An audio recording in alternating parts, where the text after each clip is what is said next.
Hi, everybody. Sigal here, coming at you again from my home office.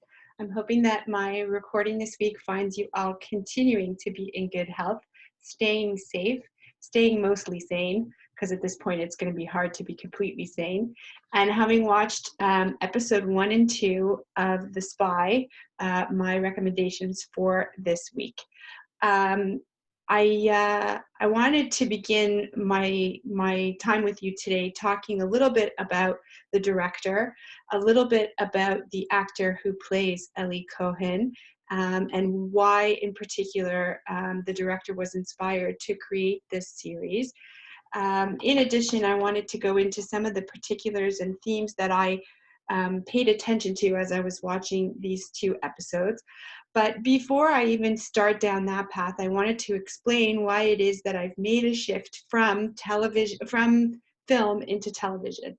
So I was kind of left with a decision after our last screening of the last remaining Israeli film on Netflix.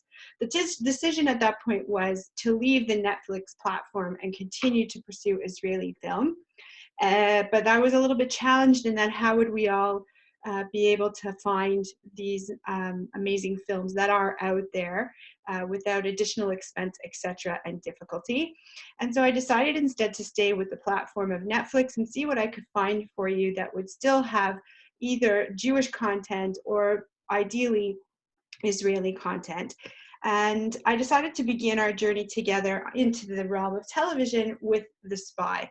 I'm sure by now many of you have already seen the series. If you haven't, I'm hoping that you'll enjoy the process together with me, as there's a ton of information that we can glean from the series as we watch 2 episodes over the course of the next 3 weeks.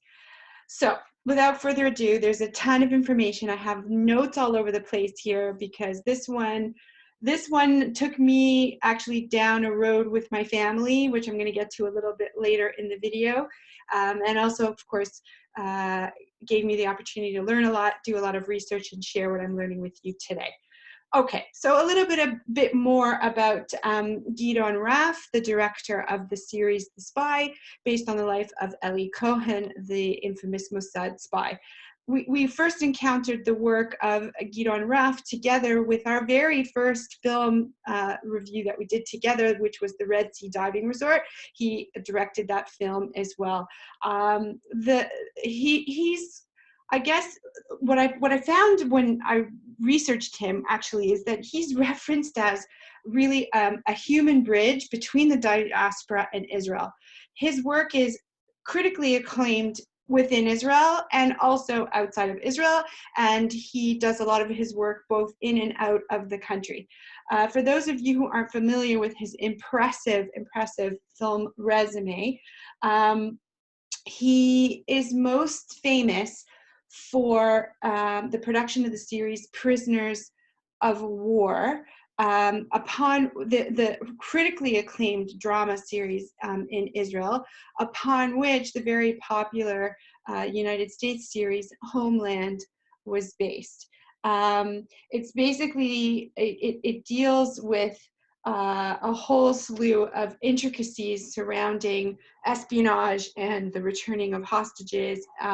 If you haven't seen Homeland, it's definitely one to think about adding to your list of streaming content, especially in the days of us continuing to be stuck at home. He was also responsible for a drama series that I actually caught back in 2012 called Tyrant, which deals with, interestingly enough, a family who finds themselves caught in the Middle East. I don't want to spoil that show for you at all. It's actually one that I would recommend if you can access. It was a bit Hollywood, but definitely had a lot to offer. He was also involved with a 6-episode series with USA Network called Dig, which was an archaeological thriller about an American FBI agent stationed in Jerusalem. I missed that one, but I'm definitely going to put it on my list of things to see if I can find. And of course, the Red Sea Diving Resort in 2019, and this series, The Spy, in 2017. He's won a ton of awards, both as director and for his work in almost every one of the series that he's produced. Interestingly enough, he lives in Israel. He is openly gay. He lives with his partner, Udi Peleg, currently in Los Angeles. He's also an avid animal rights activist. He has done work with PETA. In 2012, he actually penned a letter to the United States Secretary of Defense to protest the use of live animals in their training of Army doctors in the battlefield for surgery. Just a little tidbit of additional information about him. To say that he didn't disappoint in this work is the understatement so far of today. I know that we've only watched the first 2 episodes, but I found them immediately enthralling. I think that the imagery, the use of film has been excellent, both in staying very true to fact, but making the story really jump out of the screen for those who are viewing and learning about the life of Ellie Cohen. But I'm jumping ahead. A little bit about Sacha Baron Cohen, who plays the protagonist Ellie Cohen. Most of us who know him really know him as a British comedic actor. He was particularly famous for his role in Borat, The Brothers Grimsby, where he just is absolutely masterful in disguising himself, both physically and mentally, immersing himself into the characters that he plays. But coming from a comedic background, this was no doubt a departure for him as an actor. And in fact, I was able to find an article from New York Jewish Newsweek that explains sort of the process of Raf convincing Sacha Baron Cohen to play Ellie Cohen in this series. It was interesting for me to find out that, in fact, it wasn't as difficult as the director had originally thought. When he envisioned bringing this story to the screen, this was really the character that he felt was the only character that he could put into this role. And despite it being outside of his comfort zone, Baron Cohen actually agreed immediately. Interestingly enough, the Syrian cause is extremely close to the actor's heart. He and his wife, Isla Fisher, have donated a lot of money to various causes in Syria, pledging in the millions of dollars to help Syrian refugees. Most of their money went to treating children with vaccinations for assorted diseases in northern Syria, and also funding the rescue committee to help refugees in Syria and neighboring countries with things like healthcare, shelter, sanitation, and of course, facilitating wherever possible immigration if that was what they desired. Now, as for why the story of Ellie Cohen, when Gidi Raff could really have focused on a lot of heroic individuals in the history of Israel, and certainly he could have come up with a plethora of other decisions in terms of storylines. Why specifically the life of Ellie Cohen? When he was asked about this, his answer was really quite moving. He said, the story itself, the story of Ellie Cohen's bravery and what he did for the Mossad in the years leading up to the 1967 war, that was part of school. That every young Israeli who went through the school system learned about Ellie Cohen, but they learned sort of not the superficial, but they learned the historical importance of the incredible acts of bravery and the work that he did and how it influenced the war and Israel's ability to launch the 67 war and obviously to prevail. But what they didn't hear as students, according to Raf, was the story, the personal story. In particular, what sacrifice, in addition obviously to the ultimate cost of giving his life for his country, but the personal sacrifice that he made with respect to his relationship with his wife, Nadia. We get glimpses at it very, very quickly within the first episode of the series, and I'm going to talk a little bit more about that in particular as I go forward. But the wealth and breadth of the sacrifice of a husband having to leave his wife to do an incredibly important and extremely generous job on behalf of his country as an agent for the Mossad, all the while having to tarnish the sanctity of their marriage by lying. He's tasked with keeping ultimate secrecy. We see it in the imagery, we see it in the scenes in Zurich, which we'll talk about a little bit more. As you can see, I have a ton to tell you.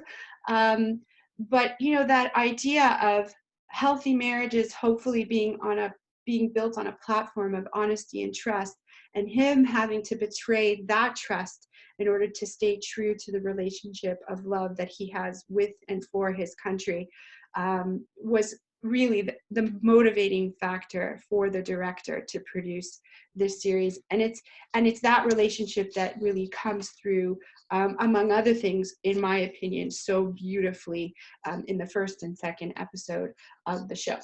Okay, so now I'm going to talk to you really briefly about the source sheet that you're going to see attached to the review on the website. Basically, I gave you some information about some of the key places that come up in the first episode of the series, namely Bat Yam, where Eli Cohen and his wife Nadia live. For those of you who aren't aware, Bat Yam is actually Toronto's UJA sister city, with us investing a lot of monies through the UJA to build the community there. At the time that Eli Cohen and his wife were living there, Bat Yam was considered to be a sort of lower socioeconomic area, an off-suited area of Tel Aviv, where a lot of new immigrant families were living. That has stayed the same and also changed based on some of the articles I was able to share with you.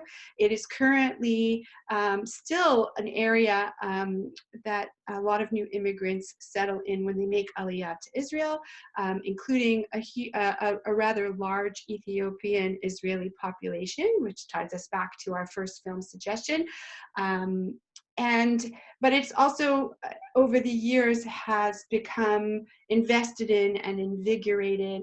In fact, I found one article that actually referred to Bat Yam as the new Israeli Riviera. So you have some information a little bit about where he lived with his wife. In addition, I gave you a teensy bit about En Gev, the kibbutz that's actually attacked in the first episode. As well as some information about Jews in Syria and the reference, of course, to the Jewish ghetto in Syria that we come across in the first episode, and a little bit about Buenos Aires, where, of course, he's embedded into Buenos Aires with his new identity, Kamal Ahmed Thahid, where he begins this transformation and the process of embedding himself into the higher ups of the Syrian governance, from which he's, of course, going to be providing this incredibly important intelligence to Israel. Okay, so that's on the source sheet. In addition, there's this really moving article about his family members who just recently, in the last, I think, 10 years for sure, made a trip to Buenos Aires, to the various places that he stayed, retracing his steps, through that part of his journey.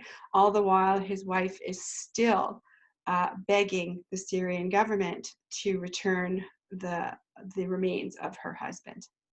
But I digress. That's the source sheet. Okay, so now I want to take us a little bit more deeply into the first episode and a little bit into the second episode as well.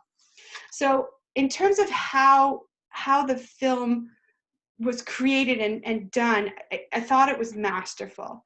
It sets us up with all the information that we need to understand why Eli Cohen was inspired to join the Mossad, why he was ripe to be put into this role, why it was that Israel at the time was so desperate to have an asset in Syria.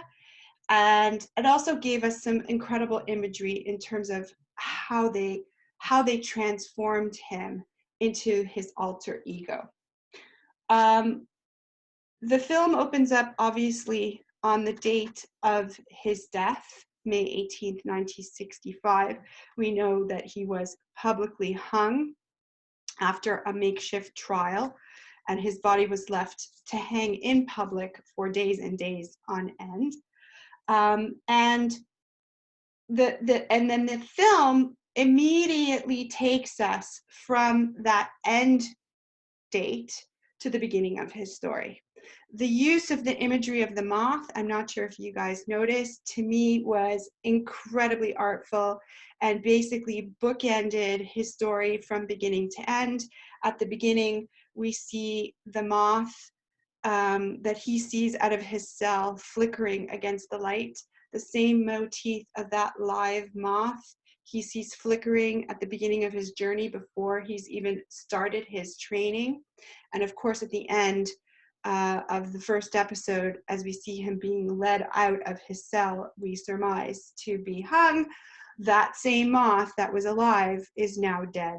Just like he started off very much alive, very much ready to give his life for his country, and sadly ends up, as we know at the end of the story, both in the film and in real life, having to sacrifice the ultimate price for his country. I thought that motif was really masterful, easily missed if you weren't paying attention. I know I had my notebook out and I was writing just fiendishly throughout the episode because there was so much I wanted to get down. Okay. In terms of the relationship that he has with his wife, we're immediately immersed in this love affair between the two of them with the writing of the notes. And again, a nod to the mastery of the film work done in the series. You know, I hope you noticed the little notes with the writing. You can't read them legibly when he's looking at it, but the screen behind, it becomes illuminated with these words.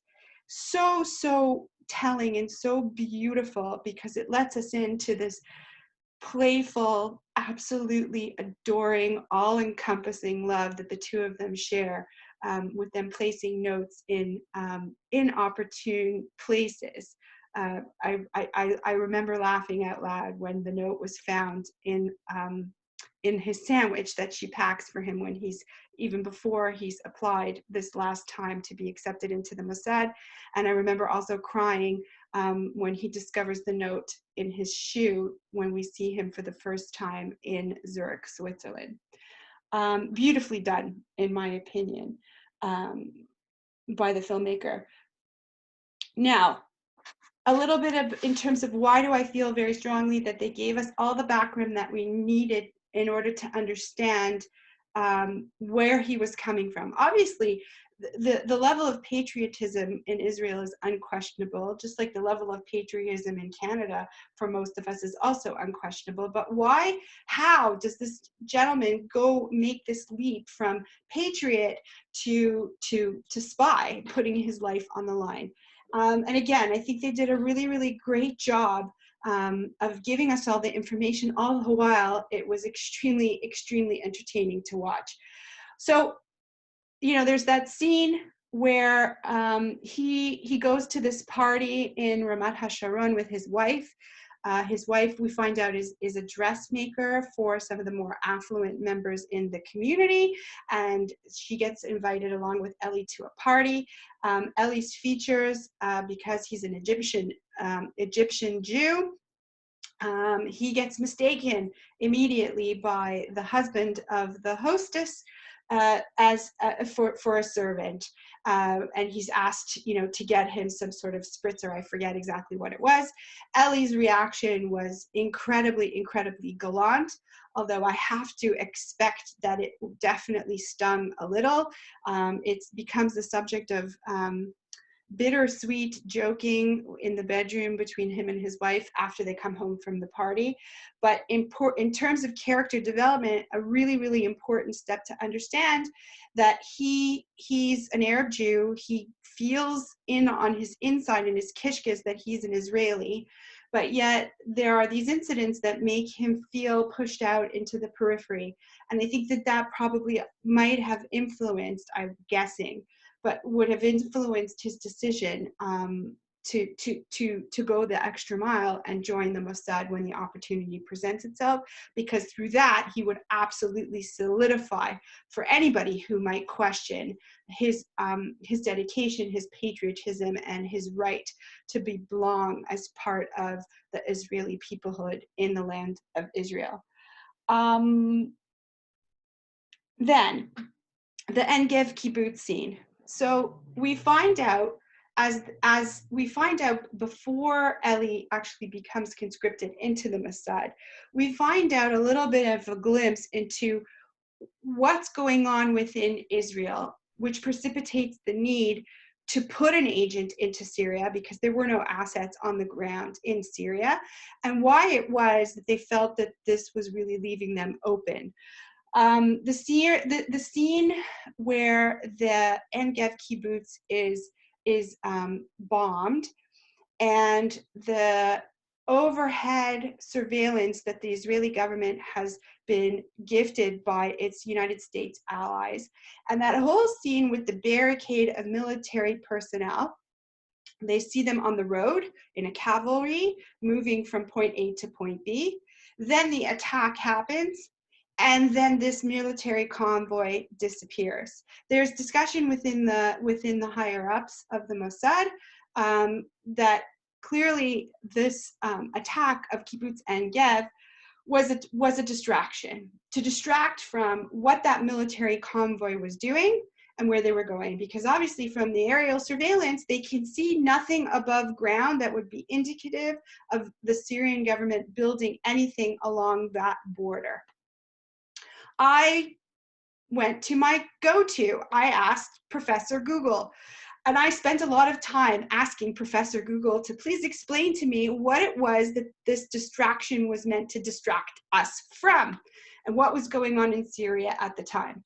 And after a long, exhaustive search, I found very little information, which of course left me no choice. I had to call in the big guns. So I placed a call to my Uncle Kobe, who fought in the 1967 war. And in one of my recent trips that I took with my mom, very, very special, to Israel, he actually took us into the Golan Heights and actually showed us where he fought, where the enemy was positioned, what kind of arduous, impossible, just absolutely death-defying task that the Israeli army had to undertake in fighting and taking the Golan Heights in 67. And he very simply explained to me that what they were being distracted from was the beginning of a very, very intricate system of strategic bunkers that were being built in the Golan Heights underground. Some were offensive in nature, some were defensive in nature, some were even underground military bases, all interconnected by a series of tunnels. So it wasn't bad enough that Israel was having to fight an uphill battle, literally fighting from down below with the Syrians coming and shooting from above, but they were also having to deal with the fact that these military bases were completely buried and underground and not visible. What Eli Cohen was able to provide were exact location maps, pictures of where these bunkers were located. Without the information that he gifted us, the war would have likely turned out somewhat different.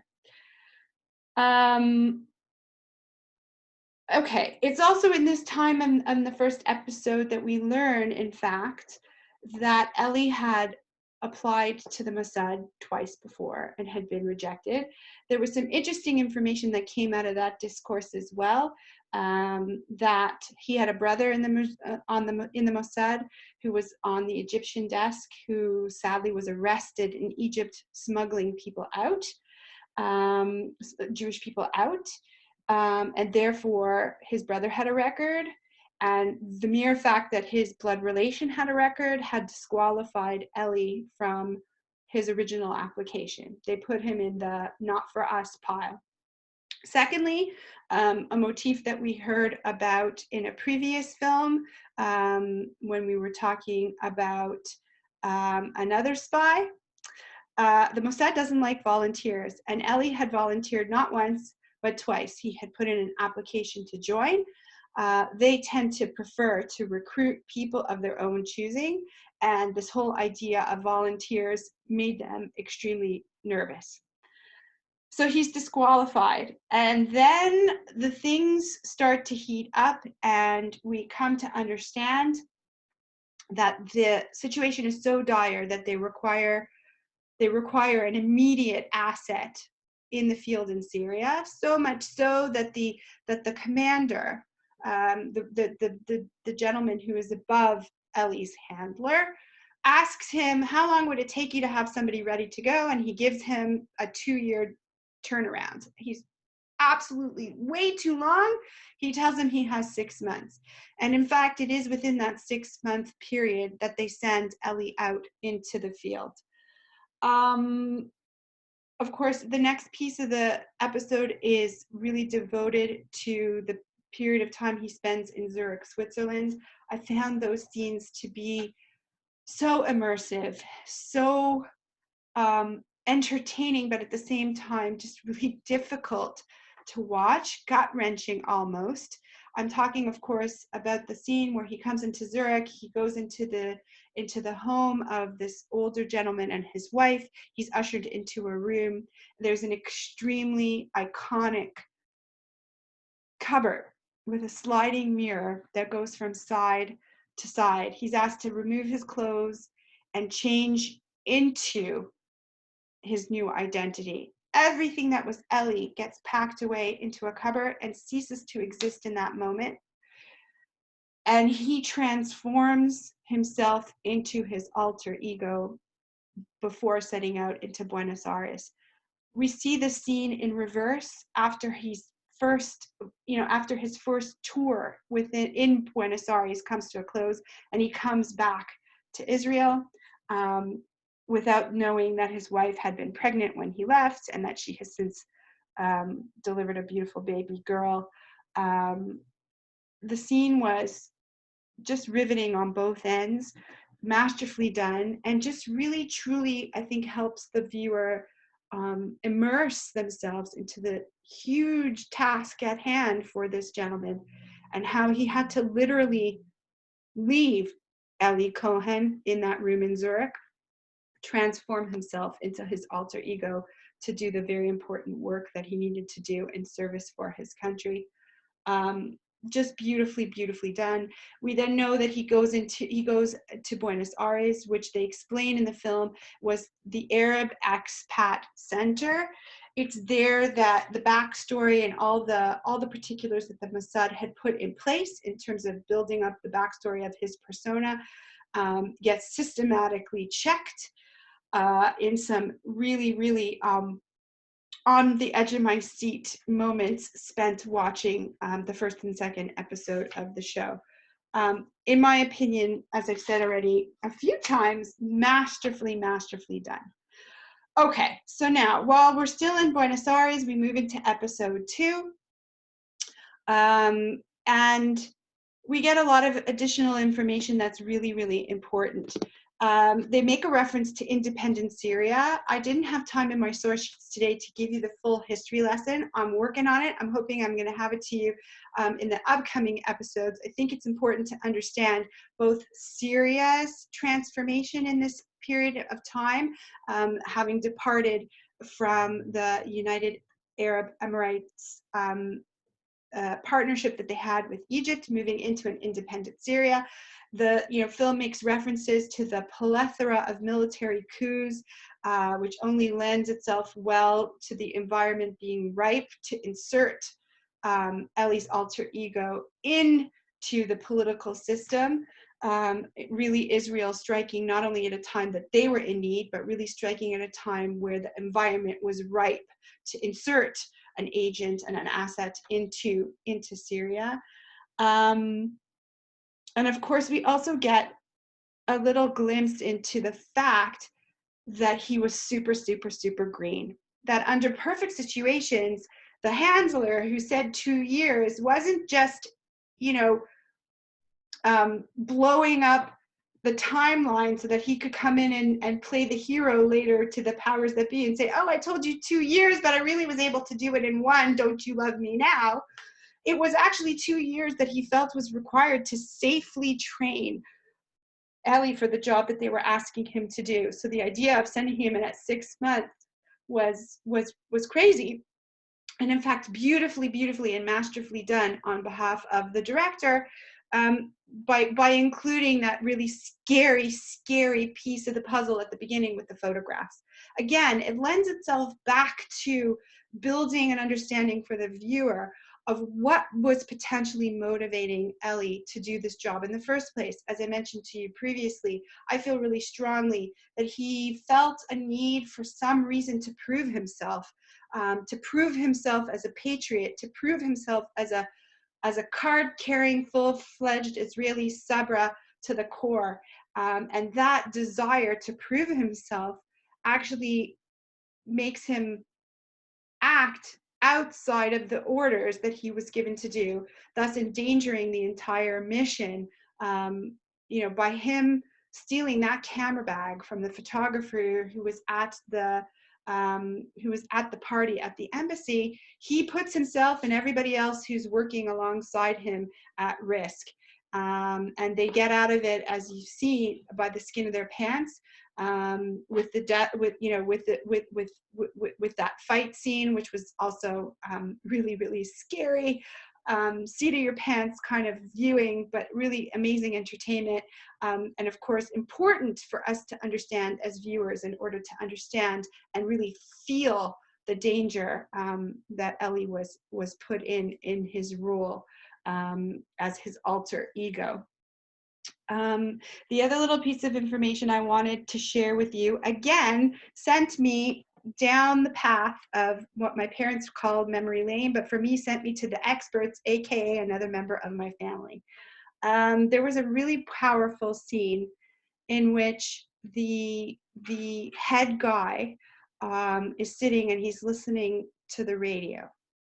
And the radio is just listing off, not just, but the radio is listing off name after name after name after name.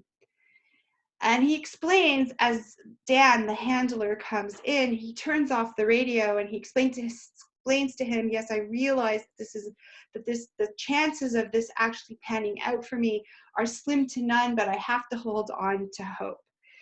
And of course, I needed to understand what that radio station was playing and what was going on in the background, because I felt that it was, again, important for us to understand as viewers, because there was a reason that the director included it. So what was playing on the radio? It was a radio show put on by Hamador Lechipus Krovim, the Search Bureau for Missing Relatives. It was a radio show that originally began pre the establishment of the State of Israel. It began in 1945 on a radio station called Kol Yerushalayim, the voice of Jerusalem. It then turned into Kol Israel, or the voice of Israel, after the 1948 establishment of the State of Israel. And it was a show devoted to searching for missing relatives. It was even published abroad under Kol Zion Lagola, another radio station, the Voice of Zion in the Diaspora. It was published in print. This list of people was also published in print every week in a publication called La Karov de la Rachok, for those near and far. This organization, this radio show, basically listing off survivors who were looking for family members that they could connect with that were either still in Europe or had come to Israel, didn't know who lived, didn't know who survived, were just seeking to find one another and to reconnect with family.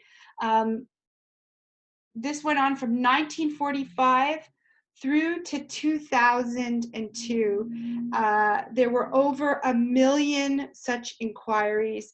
Sadly, the rate of return in terms of matches found were really quite low. So what did I have to do? I mean, I found information with Professor Google about Hamador Lechipus Krovim, but I immediately had to call in two of the biggest guns I know. I placed a phone call to my mom and then to my aunt. I wanted to know, was this something that they remembered growing up, because they were both daughters of survivors? Was this something that everybody listened to? Was it in the background, or was it the type of thing that as soon as this show came on the radio, everything else stopped, there was silence, and you were listening to those names as they were being read? They told me, of course, that yes, this was a real thing. They both remember growing up with this on a very regular basis. They, you know, our survivors didn't talk a lot about what they had survived. There were some kitchen conversations that maybe ensued in hushed voices after the radio show played, but during that time there was silence. You could hear a pin drop as everybody listened to those names being read, holding on to that tiny shred of hope that maybe they would hear, you know, that someone had survived. So why did I feel that this was an important piece of information to share with you in particular out of the second episode? I thought it was extremely poignant that the director included this, and it was there for a reason. In my opinion, he needed us to understand the challenge that Israel was built on. Not only the challenge from its geographic situation, bordered by countries on every side, literally seeking its destruction, but that its armies were based on children of survivors who had survived such atrocities that it's just incredible that they were able to get up in the morning, let alone build a country, build infrastructure, build institutions, build one of the strongest, most moral armies in the history of the world, build a Mossad that was able to send in people like Eli Cohen to bring back such important information for the country's survival. I thought it was extremely poignant that this scene was included, and more importantly, you know, this feeling of hope that this high-level official in the Mossad had, as he also listened intently to this show. But so important was the work that he was doing now in his investment and embedment of Eli into Syria, that he turned that show off. He put aside his own personal hope to work towards hope for the country. I thought really important. I would have been remiss if I didn't draw your attention to it, and certainly was something that allowed me a little bit more information into, as I said, with the big guns of my family, to know that this was actually something that was very, very real, that they remember growing up with. I also want to share with you that as I mentioned, over 1 million inquiries, during which the radio program ran until 2002. And also beautiful to note, the institution, this bureau for searching for missing relatives, was revived in 2007 by a gentleman by the name of Yaron Enosh. He originally started as an employee of Kol Israel, but there were politics and whatever, and he left, and then he came back again as an independent broadcaster to put forward this show again called Hamador Lechibus Krovim. This time its mission a little bit different.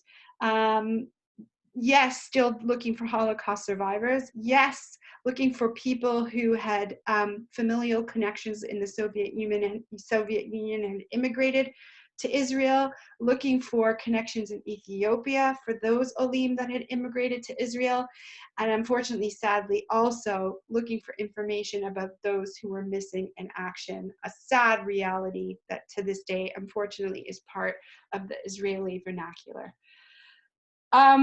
So that's episode in 1 and 2. We leave Ellie, on his way. We anticipate back into Buenos Aires and shortly into Damascus as the story continues to unfold. I'm hoping that you enjoyed episode 1 and 2 as much as I did. Please check out my source sheet. I promise I will get you more information about the 67 war, about Syria, about a whole bunch of other stuff that I'm sure is only going to continue to unfold through this incredible series.